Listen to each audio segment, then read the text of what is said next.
If I was to describe myself, I would say that I am a multidisciplinary citizen scientist with a focus on social science, operating a mushroom business to fuel my research.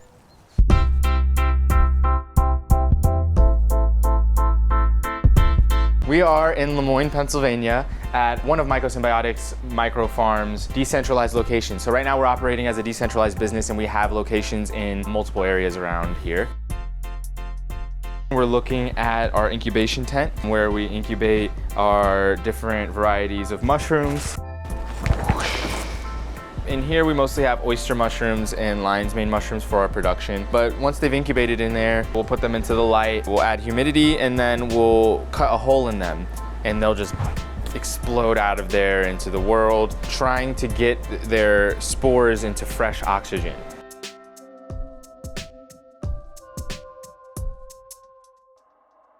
With my forays into psychoactive substances, I found it very apparent that my environment was having a negative impact on me. The people I was spending my time with, the places I was going, the food that I was eating, the music I was listening to. And I just felt this urge to be closer to the source of what I was consuming, multidimensionally. So it was around the time I started growing food. It was on a mushroom trip, a psychedelic mushroom trip, that I was like, I should know what I'm eating. And I had mushrooms digesting in my stomach, and I was like, I should probably be growing these things that I'm eating. And so I started growing my own mushrooms. And with those skills, I was able to translate that into cultivating like gourmet medicinal mushrooms. I started saying citizen scientist because I was really enamored with the term citizen science. Also at the same time, I was doing science, but there was a lot of people in society that had spent lots of money and years of their time to be called a scientist. So I felt like it was kind of like poo-poo on them to like be going around calling myself a scientist or something, and I had just like been hanging out in my spare bedroom and watching YouTube videos and reading books and things like that.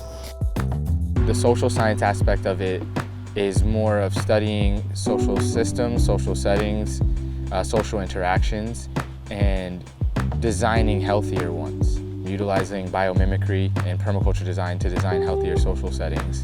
Because I'm young and because I'm coming from a place where I was lacking in a lot of wealth in the value system of the space and time I was born into, which is dollar bills. I didn't have a lot of those, but I was able to create new value systems and social equity in my work that is more valuable than dollar bills that I'm able to utilize and navigate in different ways.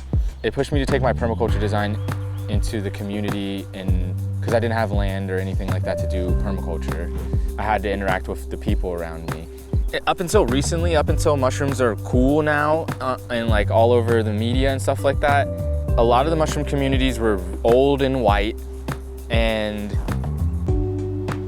weird. Like mushroom people were just like eclectic, like nerdy. They were the ones that got outcasted by all of society, and the nerds are the ones that did the most creative, most weird, most innovative stuff over the past generation, because all of the jocks, all of the whatever that was accepted in society did the regular narrative. And so like going into those communities, it was just like really cool to be around people that had spent a whole lifetime with each other doing the things that was fringe.